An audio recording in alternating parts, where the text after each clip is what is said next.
I suggest that resolving the human predicament requires better common sense.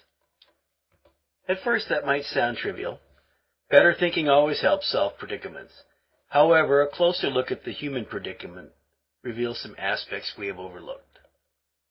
For example, a normal view of the human predicament includes problems affecting the environment, pollution, exhaustion, and extinction, and problems affecting people, deprivation, injustice, or conflict. However, the part of the predicament on which I want to focus is not these problems by themselves, but the relationship between them and our efforts to solve them.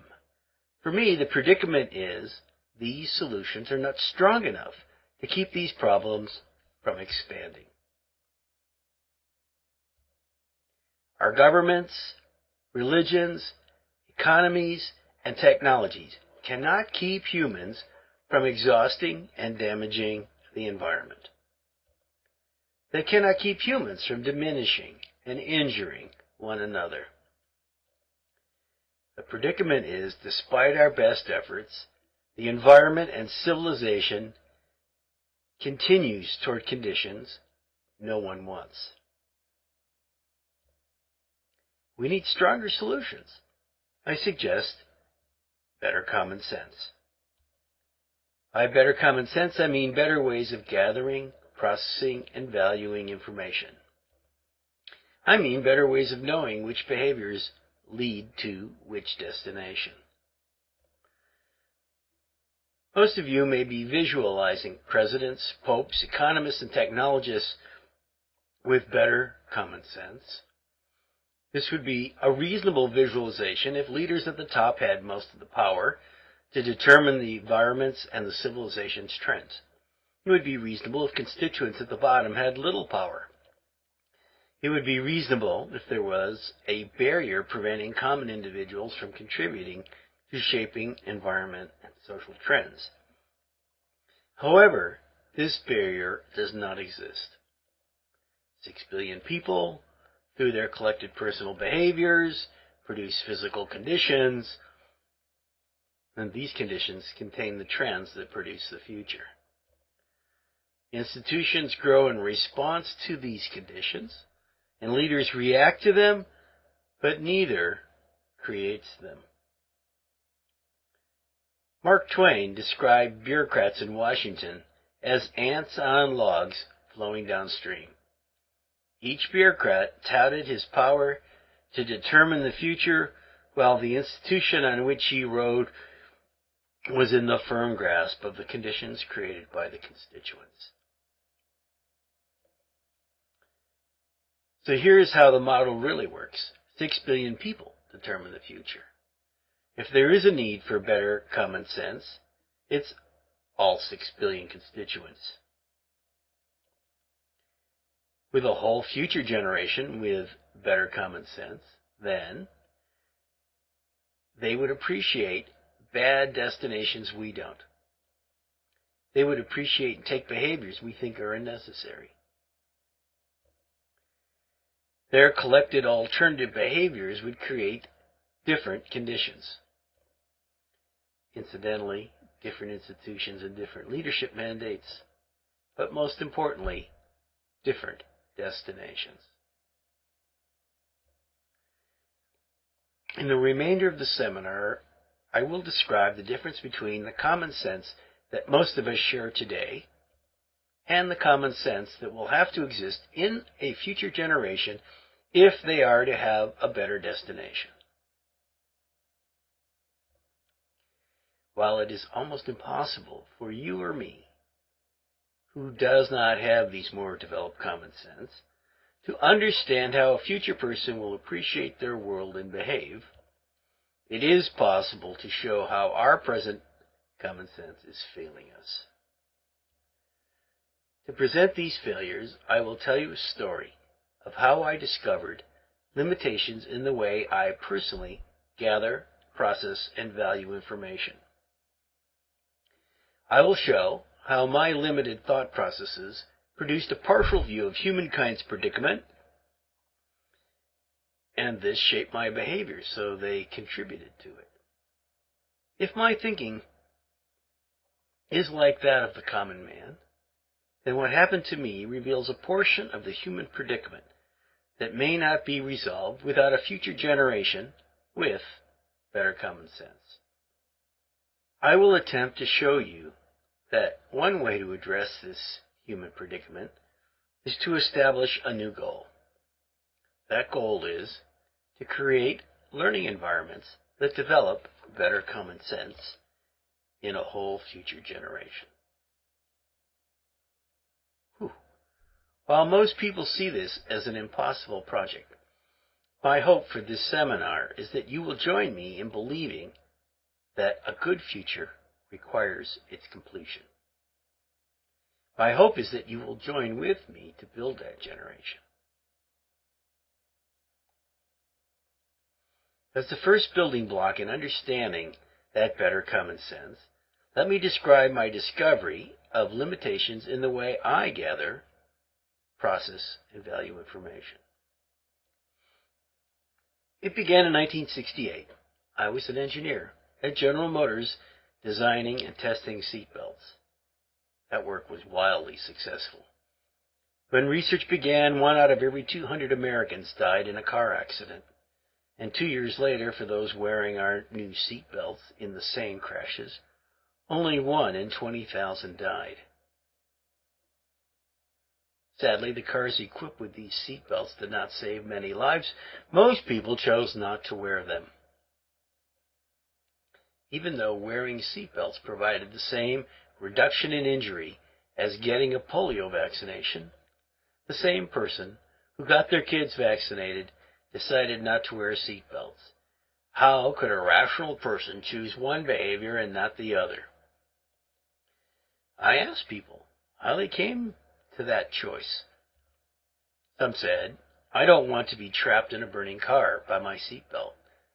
I guess they did not believe the data we presented that showed that for every 5,000 accidents where a seatbelt saves your life, there's 1 car fire. I don't want to drown when the car fills with water and my seatbelt is still latched. They did not believe the data we showed that submerged cars happen much less often than car fires. Some said, "I have many friends that have been injured inside car crashes. I want to be like the drunk who got thrown out and walked home." They did not believe reported data that showed before 1968, 50% of all auto fatalities were from being thrown out.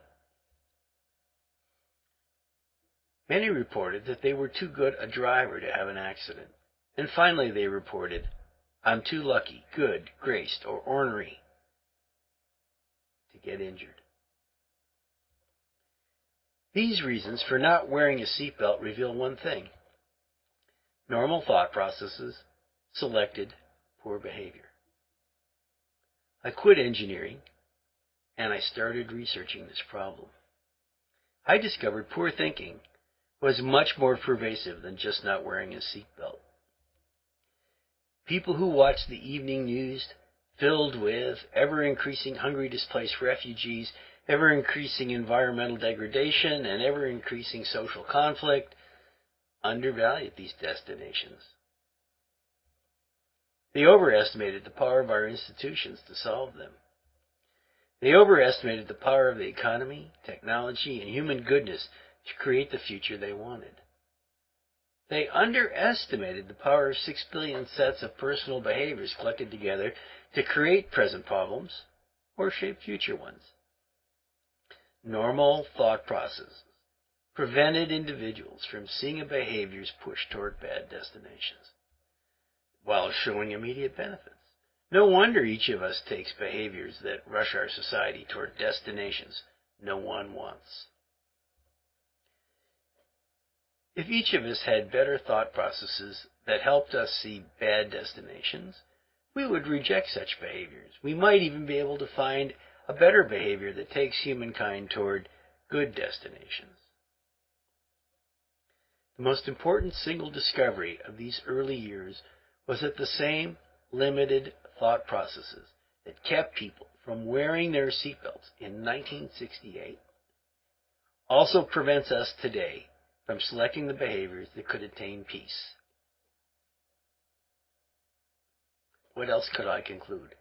Individuals in the human community need better common sense. I began to search for these processes. The search led me to discover what normal people saw in their world and what they missed. Most in the first world saw life as pretty good. During the last century, living conditions have steadily improved. While optimists believe conditions will continue to improve, pessimists believe conditions will worsen. Which do you believe? What factors create this belief?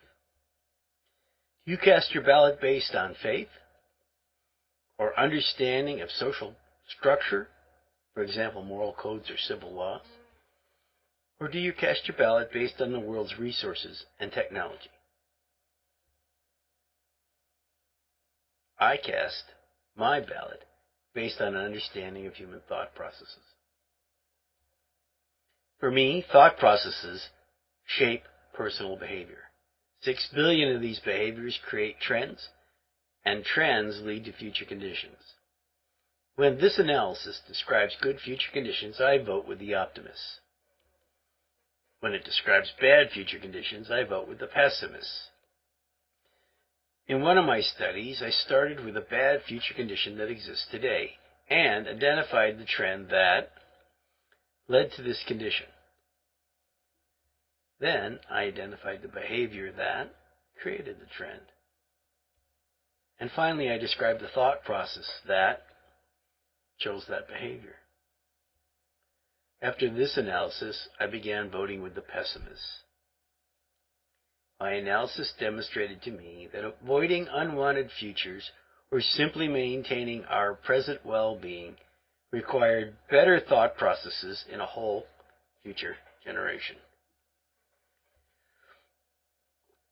That is, each individual has to have a better way to gather, process, and value available information, or they won't choose different behavior, they won't establish different trends, and they won't avoid the unwanted destinations shown on my TV. Let me use one of my personal behaviors to demonstrate how my imperfect thought processes lead to unwanted futures. These are my two children, Elliot and Benny. When I chose to have Benny,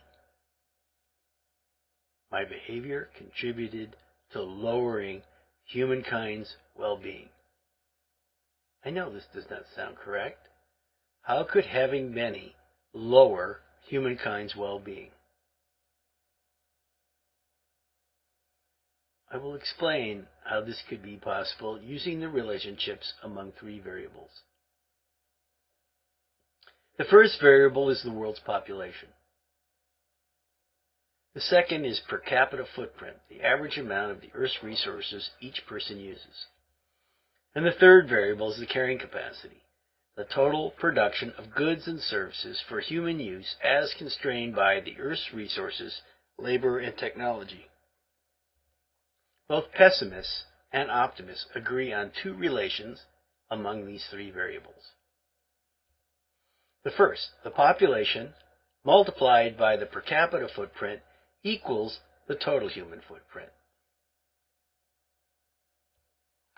Second, the total human footprint cannot for long exceed the carrying capacity.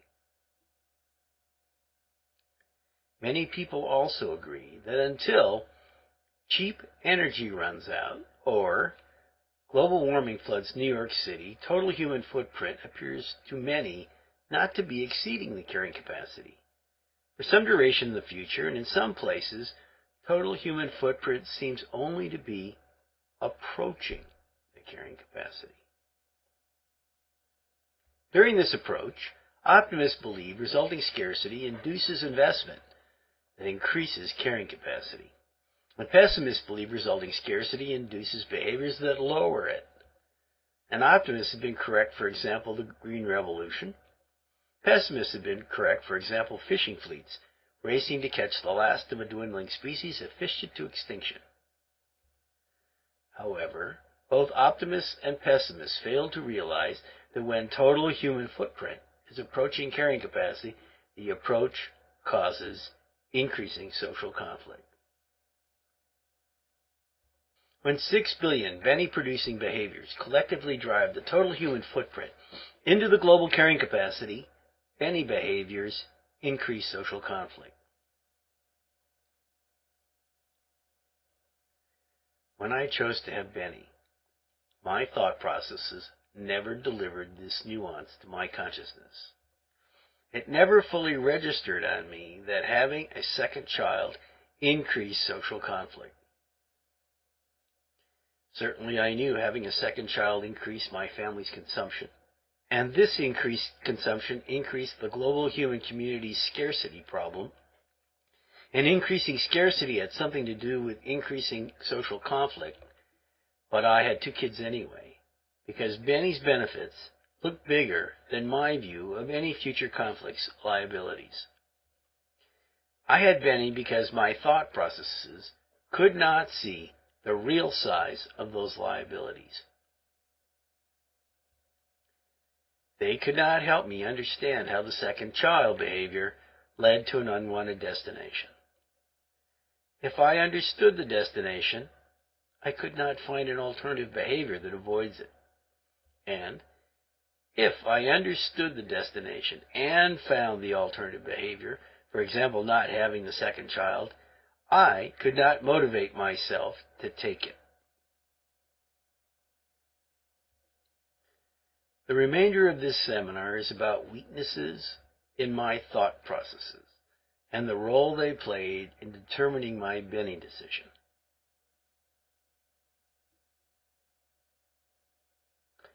You can now return to the seminar outline and choose the next section. There, I will use 3 fun problems to demonstrate both 3 weaknesses in my thought processes and 3 little tools for extending my thinking. Thanks for your attention. Hope you will continue with this learning adventure.